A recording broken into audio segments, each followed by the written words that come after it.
Well, I was trying to protect You gotta have that head, that hat. I know. Yeah.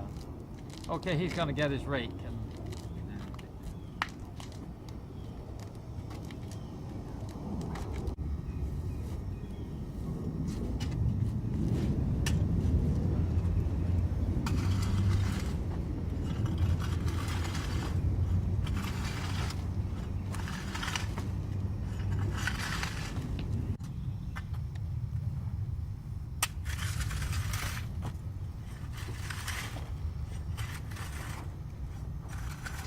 I can work a whole garden with this. oh no.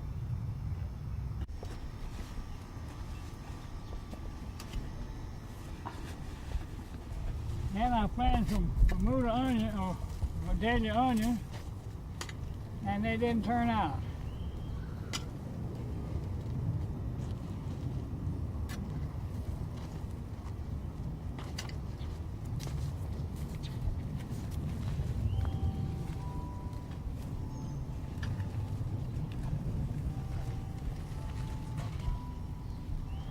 And a cucumber.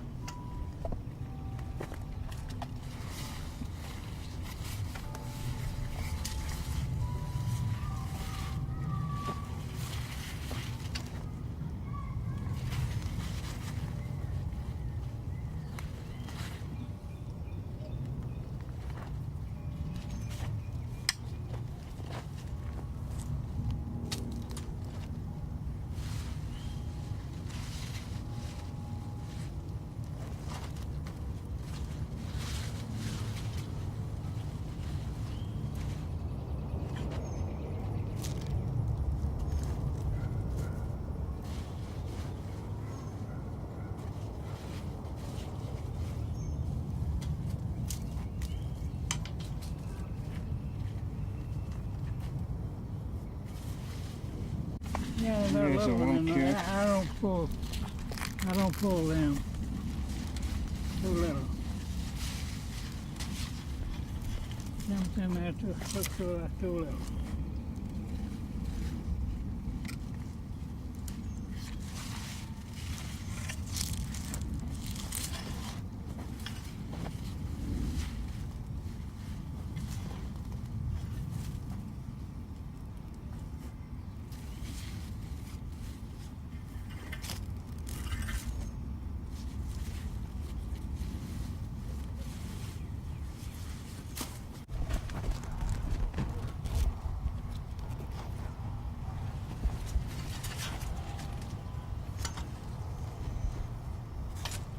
That bean right there, several years ago a fellow gave me the seed of them, and I started raising them. And they're the best bean I ever seen to eat. The hull is kind of purple, but they grow a great long bean. You see, here's the little ones coming on there now.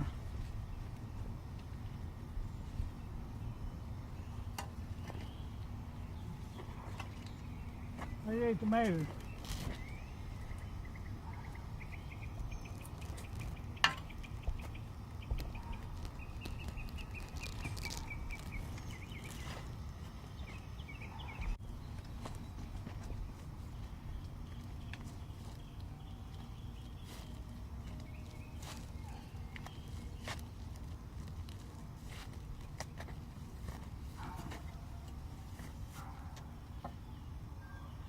Now you can have a tomato, a cucumber.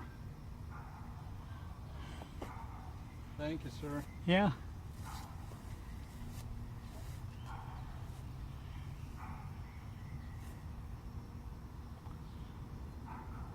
So that's more of what I need to eat now. So it's pretty peaceful growing Huh? growing your own food is pretty good. Yeah. I think it does better. These.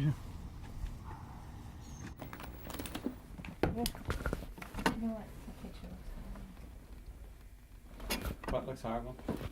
Our picture? Now, sir. That look right? Okay. Peter, how can that be, sir? Yeah, recording. Stand by, please.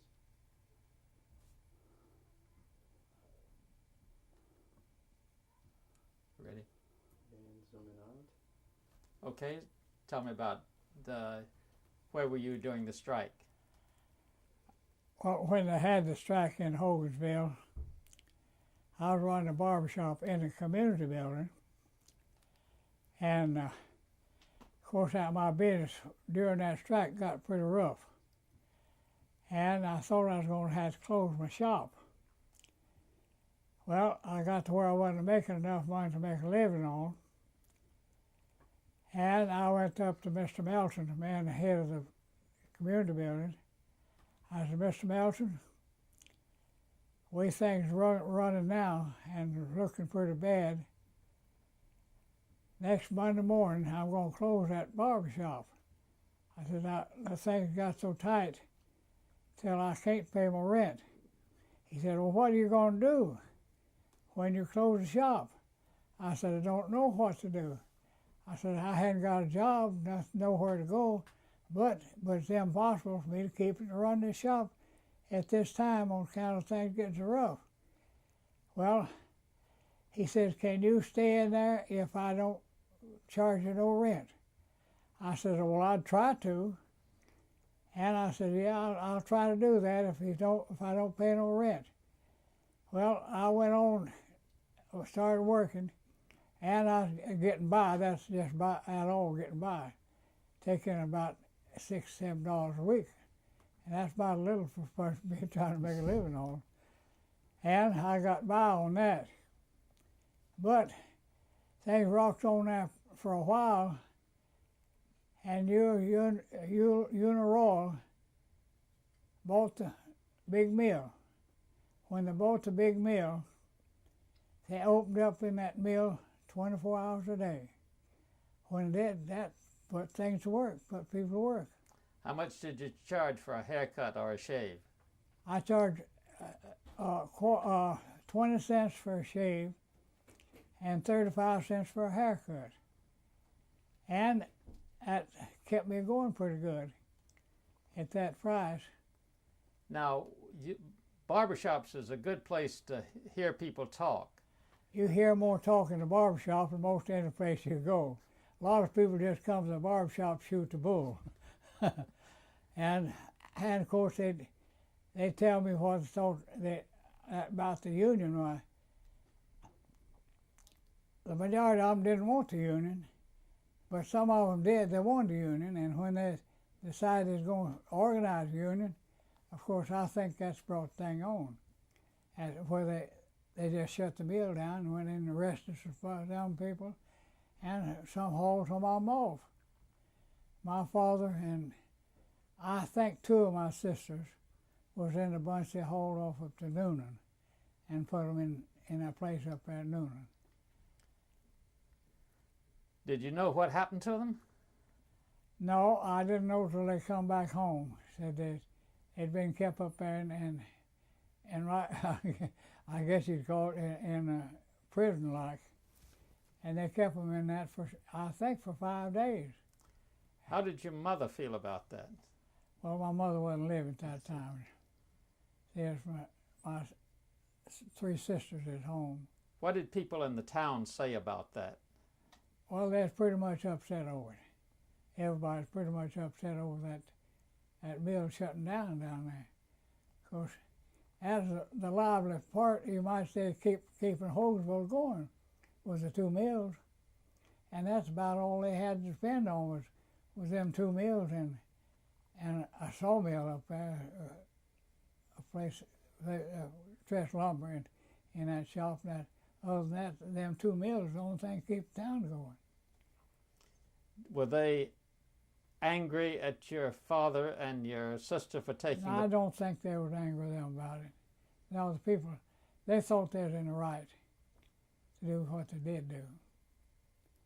And I think well, of course, that really broke up the union. And in the union, if the union carried on right, the union is a good thing. But if it's not carried on right, it's the wrong thing. and people paying out a lot of money to paying to the union people, besides the money they was making, and that hurts the pocketbook. Did people hold it against you for what your sister and your father did? No, they didn't hold anything against me about it. They just didn't have no money to do nothing. What kind of education did you get? And I had, I didn't have any. Have you ever heard about that?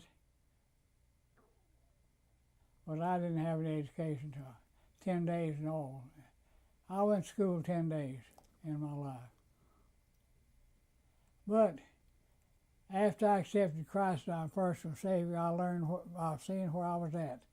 And I was really in a bad shape with no nothing. And I started studying. And I got into church and went to work in the church and started working, went in training union.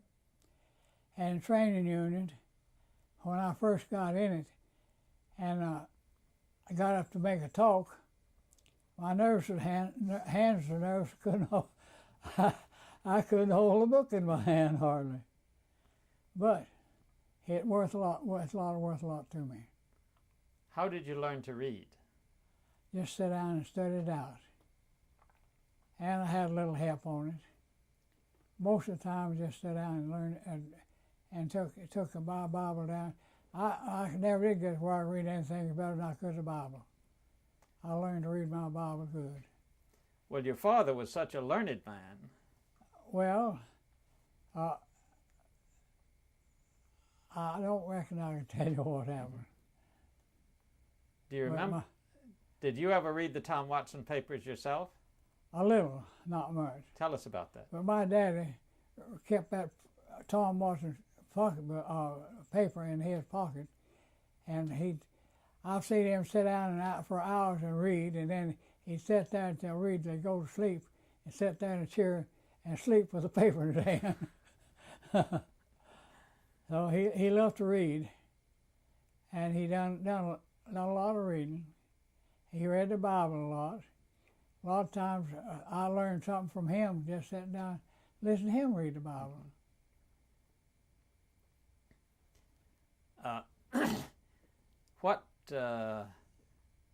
What do you think caused him to go to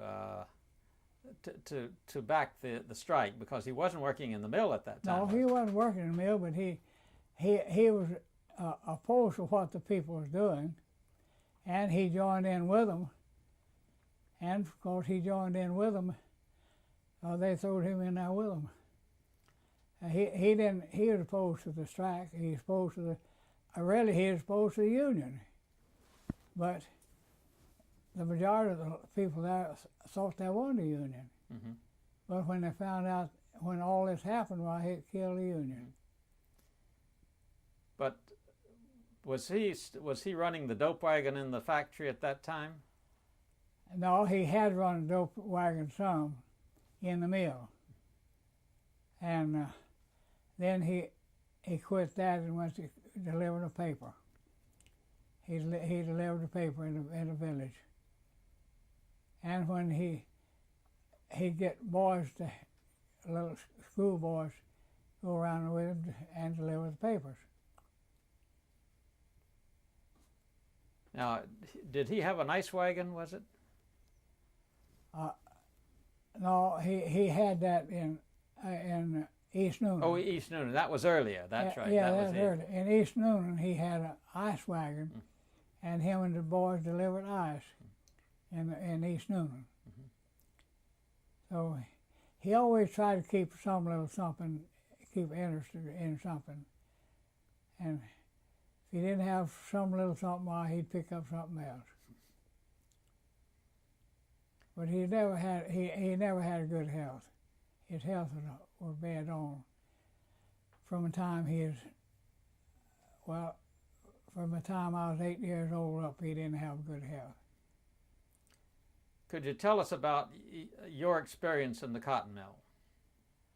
Well, when I went to work in the mill, the first time I went to work in the mill, and I was 14 years old, and I went to work just before Christmas time, and then in March the 12th, I was 15 years old. And the first job I done in the mill was sweeping the big alley. Just going around sweeping the big alley. And then I learned to dolphin spinning. Then I didn't like spinning. I never did like dolphin. But I had to do something, so I learned to spin. And I went to spinning. And I worked in as a spinner for a while. And then I went to the twister room, started creeling twisters. And from that on up, I worked through the mill in different places in the mill. But I liked my mill work pretty well. But then my dad could never shave himself. And when I was 16 years old, I started shaving my daddy. I put him in a rocking chair, put a stick of soul wood under the rocking chair, push it back, and I'd sit him down there in that chair and then shave him. I got to where I was pretty good shaving him. Then after I shaved him, then when neighbors come around, I'd get shaving them. And from that, then I took a straight chair and hooked on top of another straight chair, and I started cutting people's hair. And that's the way I learned to barber.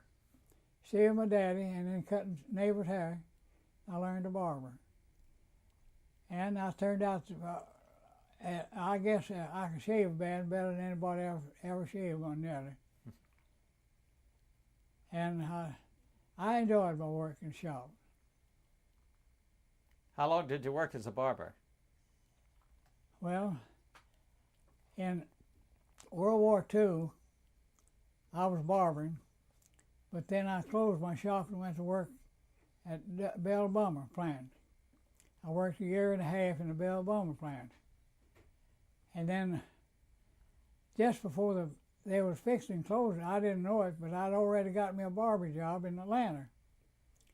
And I went up going to turn in my job and tell them I was quitting up at the Bell Bummer. And they said, well, the war's over, it's already stopped. So I went on to work as a barber. And then I stayed there in that shop a while. I went to the Dinkler shop in Atlanta, Dinkler Barber Shop. I worked 13 and a half years in a Dinkler shop in Atlanta. And I retired from there in the 7th day of March, 1960. 1960 I retired from that. Did you learn to garden from your father? Yes. My father was as good a gardener as I ever seen, but he had a double rupture, and he couldn't stoop over much.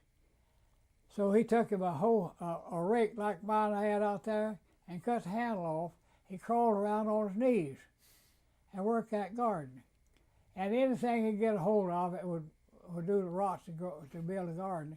He put it on there. And he didn't have one long to let grow anything come along that garden would. So he really loved to garden. And I tell people that only one person that could beat me a gardener, that's my daddy.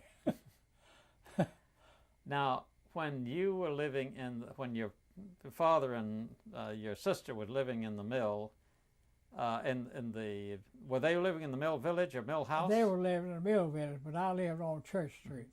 Why didn't they get kicked out of their house? Well, I never did know why they didn't get kicked out, but they didn't.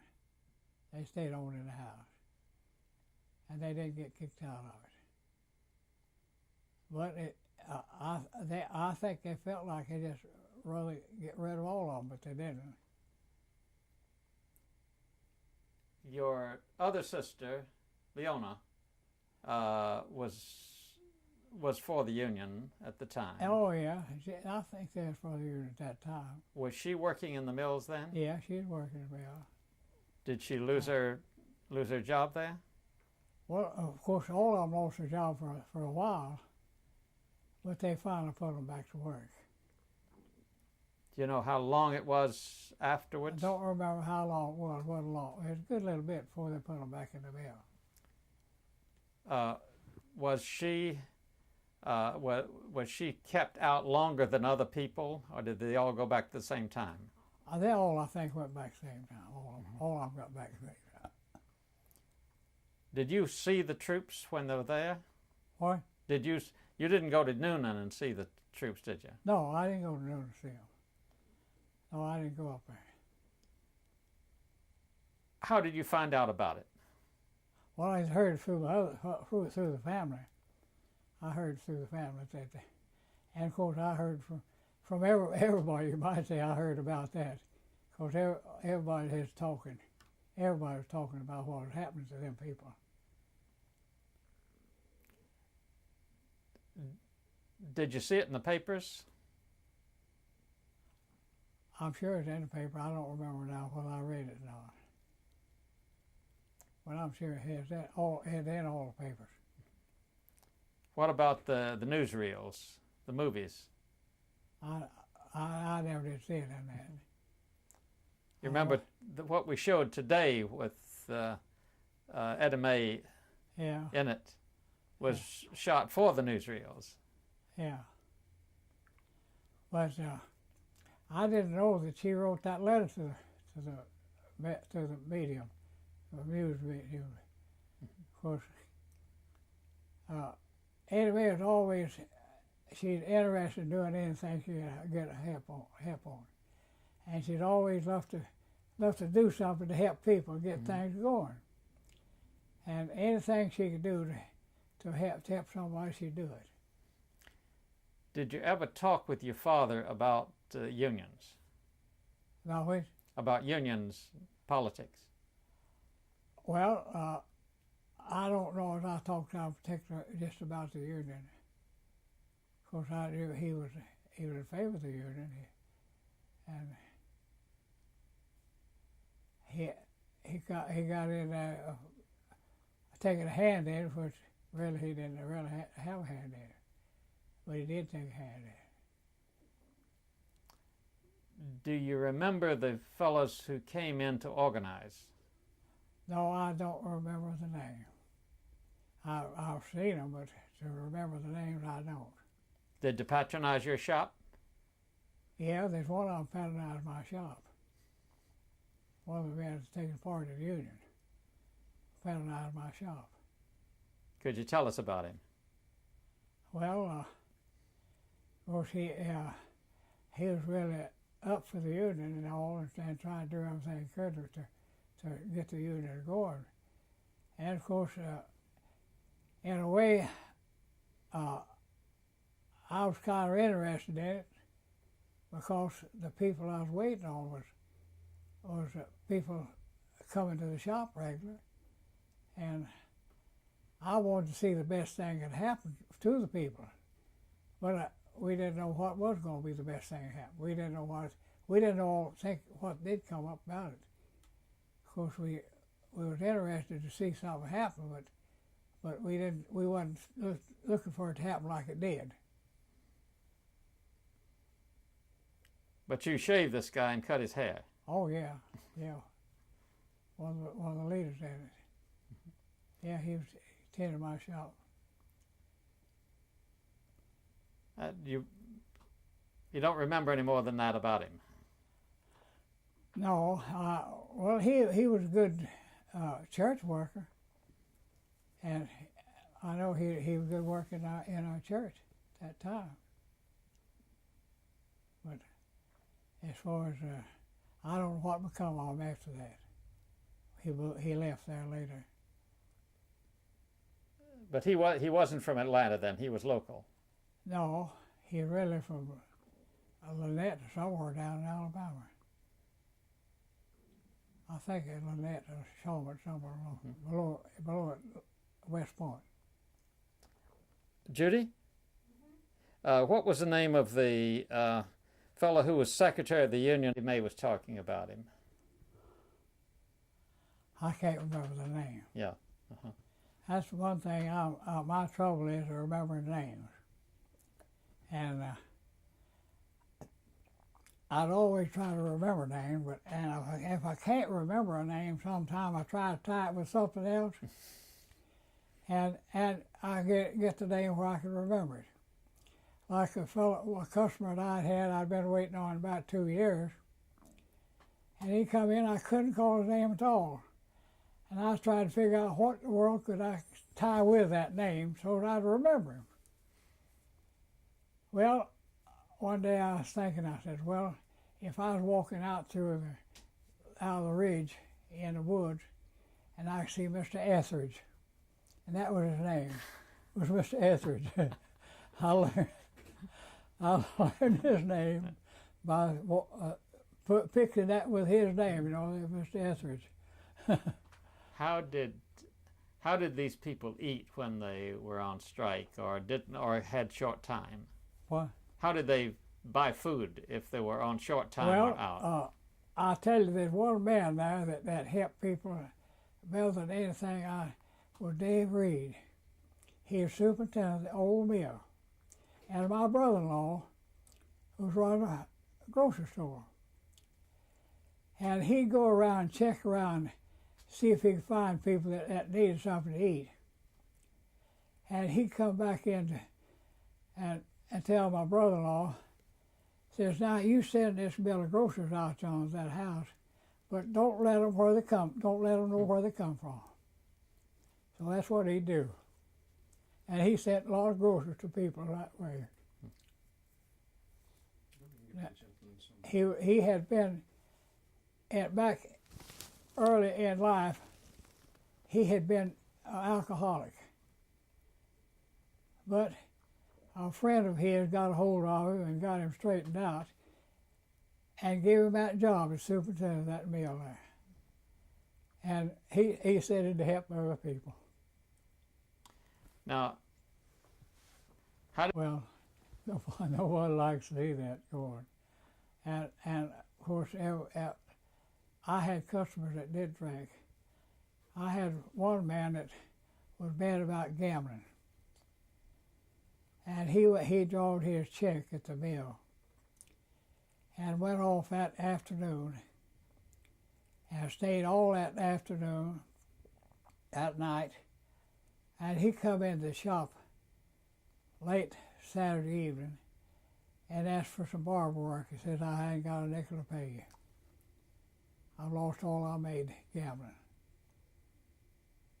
Now, I've seen several people that done things just like that. And it's awful bad to see the man. I got a family and supposed to take care of his wife and children and go off of gambling and lose his money. That's awful bad. And I see others that done about that bad. Did the management do anything if people drank? I think sometimes they'd fire them if they come in the mill drinking.